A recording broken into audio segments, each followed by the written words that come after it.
आपको पता है, जब मैं बच्चा था मैंने एक कहानी सुनी थी जिसे मैं कभी नहीं भूलूंगा।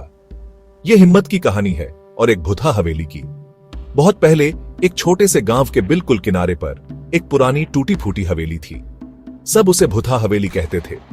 बच्चे वे तो उसके आसपास कहीं खेलते भी नहीं थे, और बड़े वे उसके गेट के पास से जाने के बजाय लंबा चक्कर काटना पसंद करते थे। लोग फुसफुसाते थे कि एक भूतनी रात में रोती है, और अगर आपने उसे सुन लिया फिर आप हमेशा के लिए गायब हो जाएंगे। लेकिन उसी गांव में अर्जुन नाम का एक लड़का रहता था। वह दूसरों जैसा नहीं था। उसे डरावनी कहानियां पसंद थीं, लेकिन वह उन पर विश्वास नहीं करता था।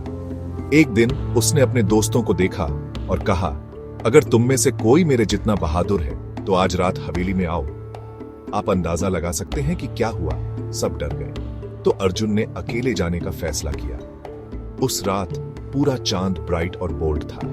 अर्जुन ने एक टॉर्च, कुछ माचिस और गुड लक के लिए अगरबत्ती ली और हवेली की ओर चल पड़ा। जैसे ही वह जंग लगे गेट पर पहुंचा, जूम, एक ठंडी हवा उसके चेहरे पर लगी। ऊपर की शाखाएं खड़खड़ाने लगी। दरवाजा चरमराया। फिर भी अर्जुन ने अपने डर को एक तरफ धकेला और अंदर कदम रखा। अंदर बिल्कुल अंधेरा था।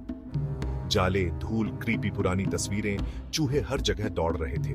अचानक एक दरवाजा अपने आप खुल गया। अर्जुन का दिल जोरों से धड़क रहा था, लेकिन उसने झांक कर देखा। बस एक पुरानी अलमारी और एक टूटा हुआ बिस्तर। फिर उसके पीछे कदमों की आवाज। वह घूम गया, कोई नहीं। अचानक खिड़की जोर से खुली। उसने धीमी सिसकियां सुनी। उसने अपनी टॉर्च उस तरफ की जहां से आवाज आ रही थी, और वह वही थी। एक सफेद साड़ी में एक पीली आकृति, सिर झुका हुआ, बाल खुले हुए।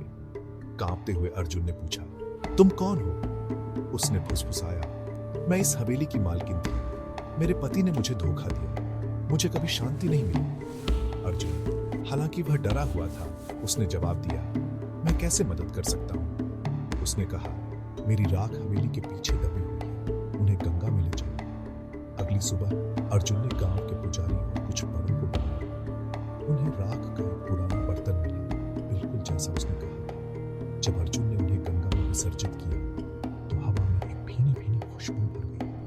एक आशीर्वाद जैसा लगा। उस दिन के बाद किसी ने कभी